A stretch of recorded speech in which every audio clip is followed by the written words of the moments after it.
Assalamualaikum warahmatullahi wabarakatuh. Nama saya Rian Setiawan dari kelas RA akan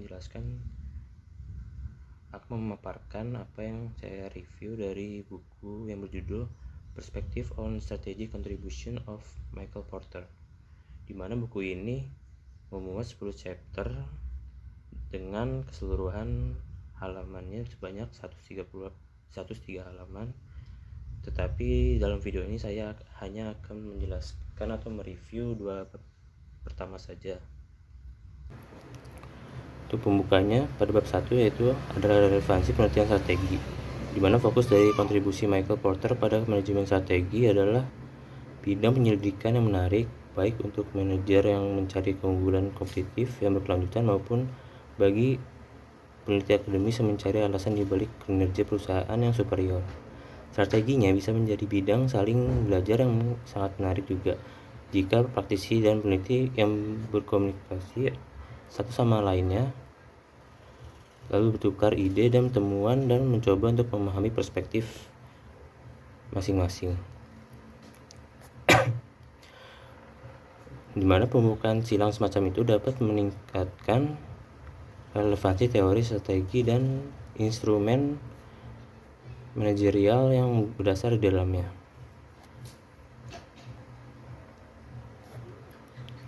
Meskipun pekerjaan Porter tidak mewakili seluruh bidang strategi, tetapi itu terkait dengan bagian utama darinya, yaitu untuk mengilustrasikan hal ini ada baiknya membedakan dalam 3 dimensi strategi. Untuk yang pertama, itu ada dimensi konteks strategi yang berkaitan dengan pertanyaan tentang bagaimana atau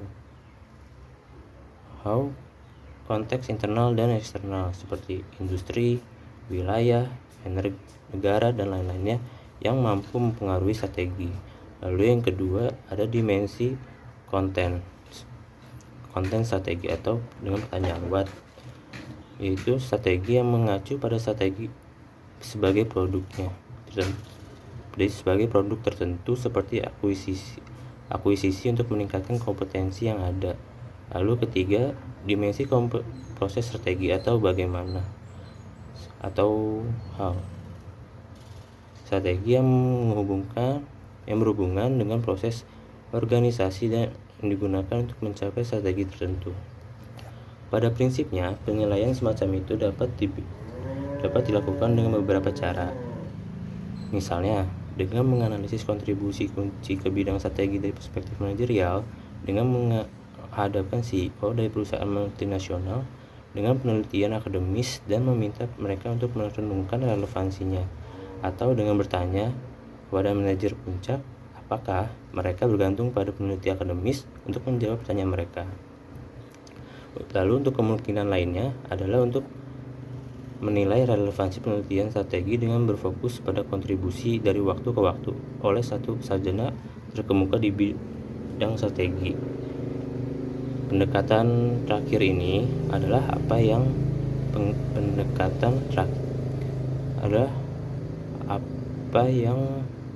telah dilakukan oleh Michael Porter, salah satu penulis yang paling banyak dikutip dalam jurnal akademis terkemuka yang berorientasi strategi di lapangan dan yang merupakan salah satu guru akademis paling terkenal. Dalam buku ini, evaluasi akademis atas karya Porter disajikan bersama dengan pandangan para praktisi Belanda tentang karyanya. Lalu tujuan dari buku ini adalah untuk fokus pada kontribusi salah satu sarjana paling terkemuka di bidang strategi, yaitu yang telah disebutkan tadi, yaitu Michael Porter, baik dari seorang praktisi, yaitu si Executive Officer atau CEO, atau perspektif penelitian. Dengan menggunakan perspektif ganda tersebut, dapat meningkatkan relevansi penelitian strategi untuk komunitas bisnis. Buku ini dibuat berdasarkan atas pemberian gelar penghormatan kepada Michael Porter oleh Erasmus University Rotterdam atas usulan Fakultas Administrasi Bisnis atau Sekolah Manajemen Rotterdam pada November 1993. Untuk merayakan acara penting ini, maka diadakannya simposium yang berjudul Menciptakan Keunggulan Kompetitif Strategi di Tingkat Bisnis, Korporat, Regional, dan Nasional, yang diselenggarakan oleh Departemen Strategi dan Lingkungan Bisnis Sekolah Manajemen Rotterdam.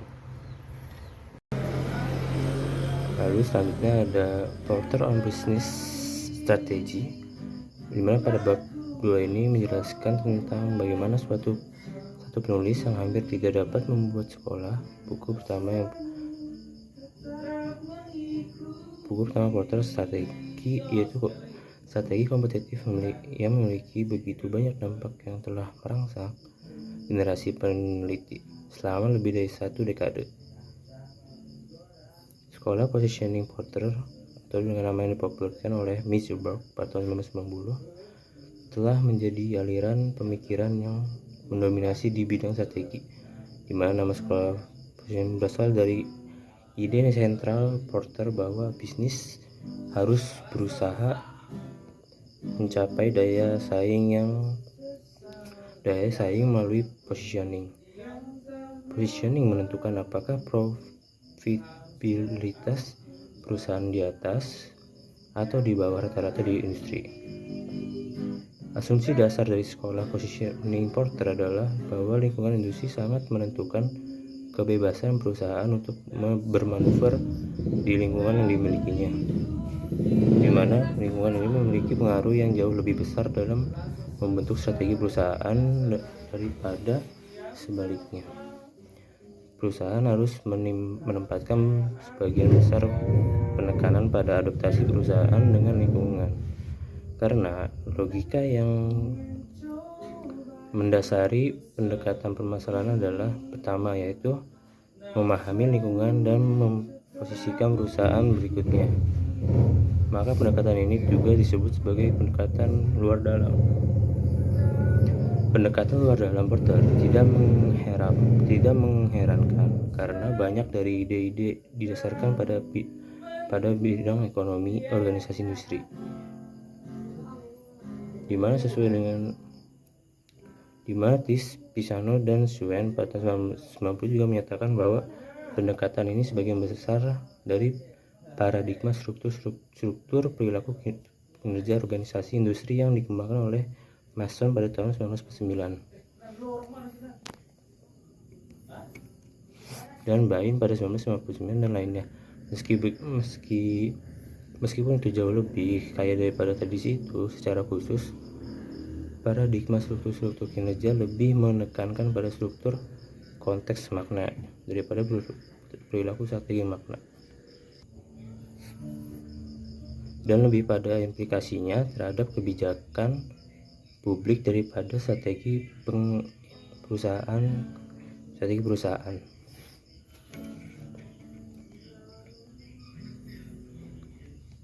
Karya-karya Porter menunjukkan ketertarikan pada kompetisi,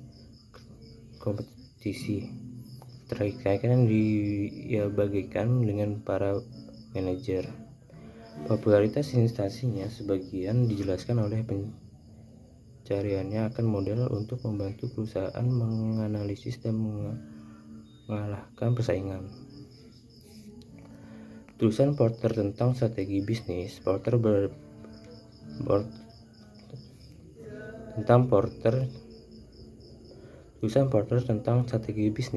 yang berpendapat bahwa persaingan terjadi pada tingkat unit bisnis oleh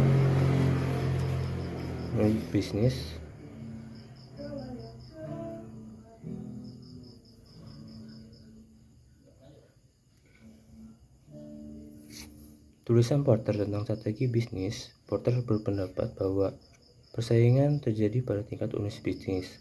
Oleh karena itu, tidak mengherankan bahwa sebagian besar tulisannya membahas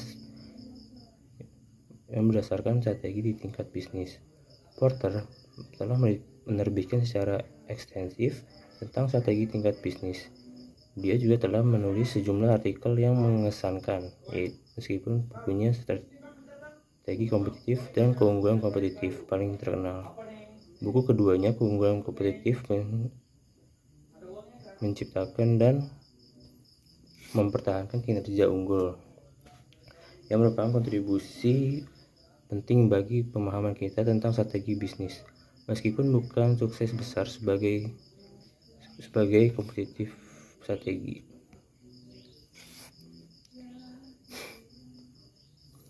Kedua buku memiliki kesamaan sejumlah kerangka kerja yang kuat, yaitu alat yang sangat berguna yang dapat diterapkan dalam banyak situasi yang berbeda. Kedua buku tersebut membuatnya dapat diakses oleh sejumlah ide yang berasal dari literatur ekonomi. Perbedaan penting adalah bahwa buku pertamanya terutama memiliki orientasi eksternal, sedangkan buku kedua memiliki fokus internal yang lebih dominan. Tujuan dari buku kedua adalah untuk membangun jembatan antara strategi dan implementasi. Di bagian ini, konsep terpenting dari kedua buku ini akan dibahas panjang lebar. Buku Porter Strategi Kompetitif ini teknik untuk menganalisis industri dan bersaing, di mana menyediakan sejumlah teknik analisis umum, yaitu di mana analisis struktural industri dan strategis kompetitif generik dan lingkungan industri generik yang paling dikenal dan digunakan secara luas. Untuk teknik utamanya adalah, yaitu yang pertama ada 5 model kekuatan kompetitif, yaitu di mana untuk menganalisis struktural industri, maka Porter memperkenalkan model 5 kekuatannya. 5 kekuatan kompetitif yang bekerja pada suatu industri dijelaskan dan dianalisis. Kekuatan tawar-menawar, pemasok dan pembeli, ancaman pendatang baru dan produk pengganti, dan persaingan di antara perusahaan yang sudah ada. Dia mengasumsikan hubungan langsung antara kekuatan kompetitif dan profitabilitas industri. Perusahaan yang berhasil mempertahankan diri melawan kekuatan kompetitif dapat mengantisipasi keuntungan di atas rata-rata. Strategi kompetitif generik dari kerangka kerja 5 kekuatan kemudian digunakan untuk mengidentifikasi 3 strategi kompetitif generik untuk mencapai posisi kompetitif yang dapat dipertahankan. Porter berpendapat bahwa strategi generik ini memberi perusahaan kemampuan untuk mencapai keunggulan kompetitif dan mengungguli perusahaan lain dalam industri mereka. Strategi generik pertama adalah strategi kepemimpinan biaya. Perusahaan yang memproduksi dengan biaya terendah dalam industri dapat mengenakan harga terendah dan mendapatkan pangsa pasar yang lebih tinggi, atau menggunakan harga yang sama untuk menerima keuntungan yang lebih tinggi daripada pesaing. Lalu ada strategi generik kedua, di mana diferensiasi mengupayakan keunikan dalam industri seperti yang dijelaskan oleh pembeli. Meskipun diferensiasi melibatkan biaya yang lebih tinggi, strategi ini memungkinkan perusahaan untuk mengembangkan harga yang lebih tinggi. Akhirnya, strategi fokus menargetkan segmen pasar tertentu atau segmen geografis di mana ia mampu melayani klien lebih baik daripada produsen ini penuh. Porter membedakan antara fokus biaya dan fokus diferensiasi, di mana karena perusahaan yang berfokus menggunakan dua opsi tersebut, perusahaan yang gagal mengembangkan salah satu dari 3 strategi generik atau mencoba mengembangkan akan menggabungkannya akan terjebak di tengah-tengah dan harus berantisipasi profitabilitas di bawah rata-rata. Yaitu terus ada lingkungan industri generik, di mana Porter memperkenalkan 5 lingkungan industri generik. Lingkungan ini yang berada dalam beberapa dimensi utama, di mana konsentrasi industri, kondisi pengamatan industri, dan keterpaparan terhadap persaingan internasional. Porter juga menjelaskan 5 lingkungan industri yang terfragmentasi memiliki tingkat konsentrasi industri yang rendah. Industri yang sedang berkembang sama yang sudah matang dan yang sedang menurun berbeda secara fundamental dalam hal status kedewasaan, di mana akhirnya industri global menghadapi persaingan internasional. Dalam lingkungan industri generik ini, aspek-aspek penting dari struktur industri yaitu isu-isu strategis utama, di mana alternatif strategis karakteristik dan perangkap strategis dijelaskan. Lalu berikutnya ada value chain yang menggambarkan bisnis sebagai kumpulan aktivitas yang saling bergantungan dan yang gilirannya membentuk bagian dan sistem berkelanjutan yang membentang kembali ke pemasok dan diteruskan ke saluran dan pelanggan.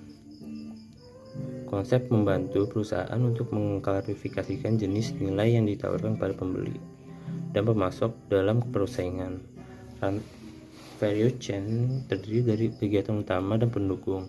Kegiatan utama adalah logistik masuk, operasi, logistik keluar, pemasaran dan penjualan, dan layanan. Kegiatan pendukung yang mencakup 5 kegiatan utama adalah infrastruktur perusahaan, manajemen sumber daya manusia, pengembangan teknologi, dan pengadaan yang menggunakan rangka rantai nilai. Porter menyebutkan keuntungan dapat diangkat melalui upaya insentif pada peningkatan atau reorganisasi kegiatan nilai ini. Dengan kata lain, perusahaan harus mengatur hubungan antara aktivitas primer dan sekunder yang berbeda dalam bisnis mereka dengan lebih baik. Peningkatan koordinasi ini juga dapat meluas keluar bisnis individu ke dalam sistem nilai suatu industri. Lalu pada bab ini juga dijelaskan tentang penelitian empiris yang berdasarkan karya Porter. Konsep strategi generik telah menjadi subjek penelitian empiris.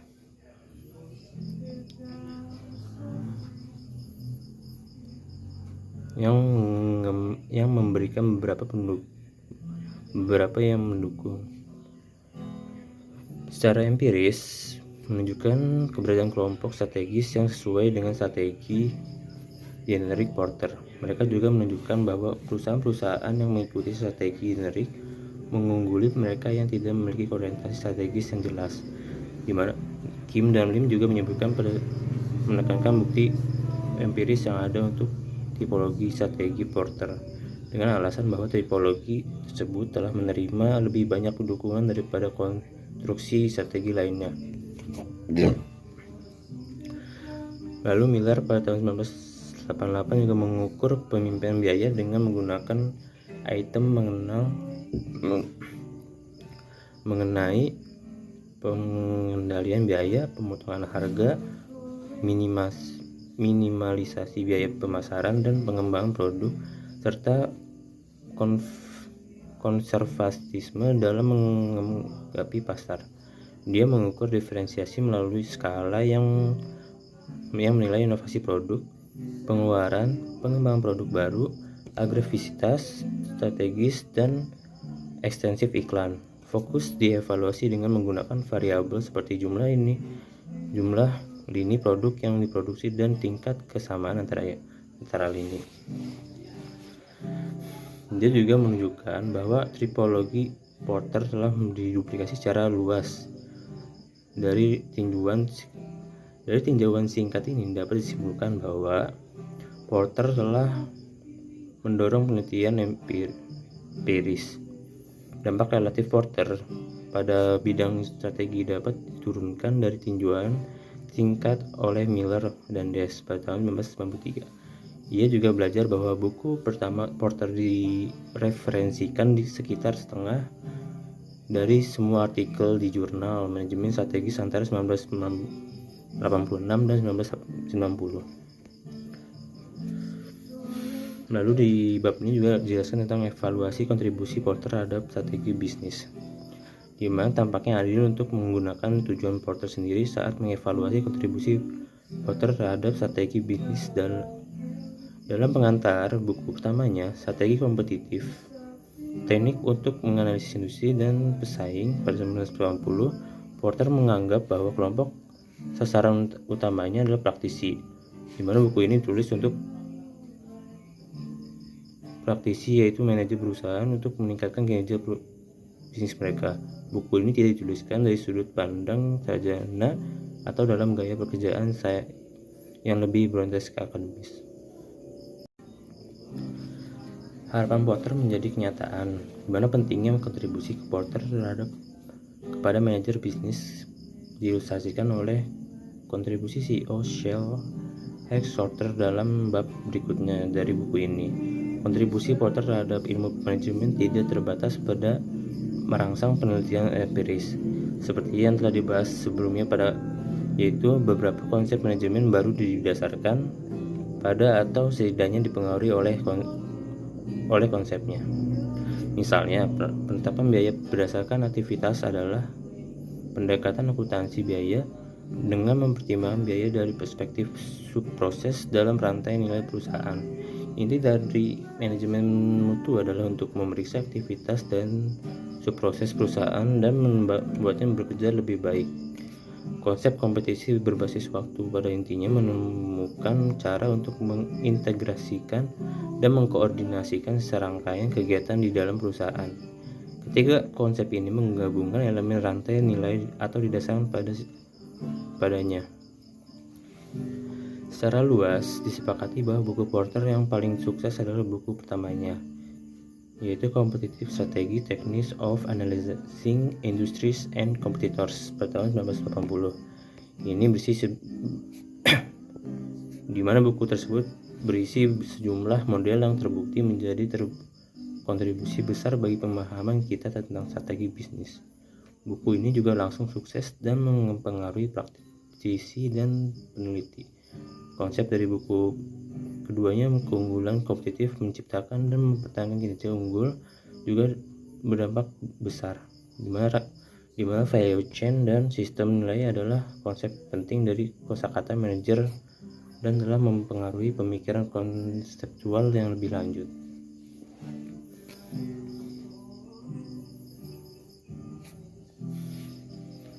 Lalu untuk review dan kritikan pada bab ini, yaitu karya-karya yang sangat penting mendapat kritik sebagai beberapa diantaranya cukup sah. Faktanya banyak kritik yang adalah pujian implisit.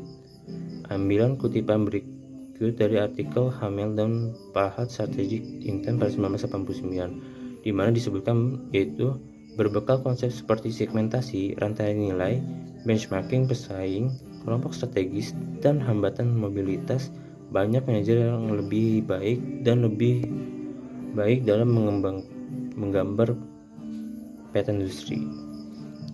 Tetapi sementara mereka sibuk membuat peta pesaing mereka yang telah berpindah ke seluruh benua. Hal ini dengan kata lain, karya Porter sangat berpengaruh sehingga setiap perusahaan barat tahu bagaimana membuat analisisnya, dan banyak perusahaan berpikir bahwa konsep ini dapat menggantikan pemikiran strategis, yang tentu saja tidak dimaksudkan oleh Porter. Namun demikian, sejumlah kritik telah diajukan dan dapat dimasukkan ke dalam 5 kategori. Kritik terhadap konsep strategis, pemisahan antara berpikir dan bertindak, bias terhadap ekonomi dan politik, bias terhadap bisnis konvensional, besar mapan dan perspektif luar dalam berkaitannya dengan sejumlah perusahaan yang sangat sukses, dan perspektif luar dalam aktif. Kritik terfokus pada dua hal. Posisi strategis, Porter dan gagasan terjebak di tengah. Pertama, posisi Porter bahwa perusahaan harus memilih antara strategi generik yang telah ditentang oleh Chris et al.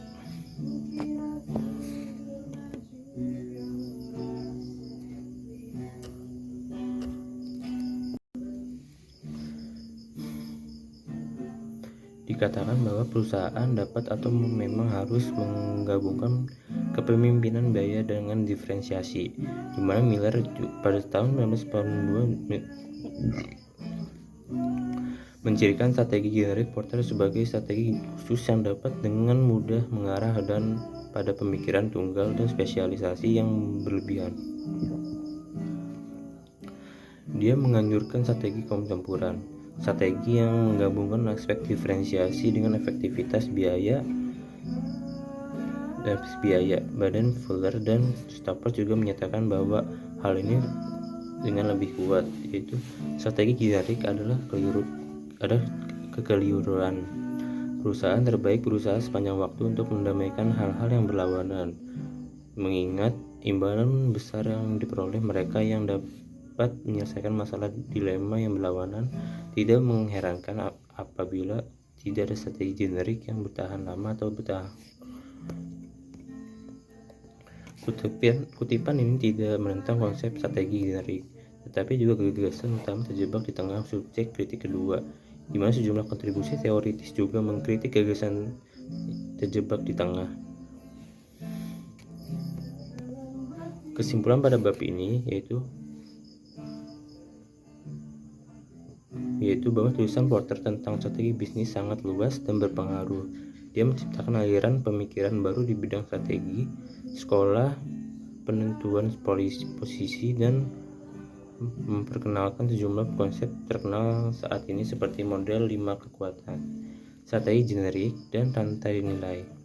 Porter merangsang satu generasi penelitian empiris di sebagian negara mendukung sebagian besar gagasannya. Seperti kebanyakan karya yang sangat penting, tulisan-tulisan Porter juga dapat dikritik, seperti biasanya terhadap ekonomi daripada politik, dan biasanya terhadap bisnis konvensional, besar dan mapan. Porter tidak hanya merangsang dunia akademis, ia juga mempengaruhi generasi manajer, praktisi kelompok sasaran utama. Porter dari buku pertamanya sangat positif tentang kontribusi Porter terhadap pemahaman kita tentang strategi bisnis, seperti yang diilustrasikan oleh CEO Shell Hartshorter di bab berikutnya.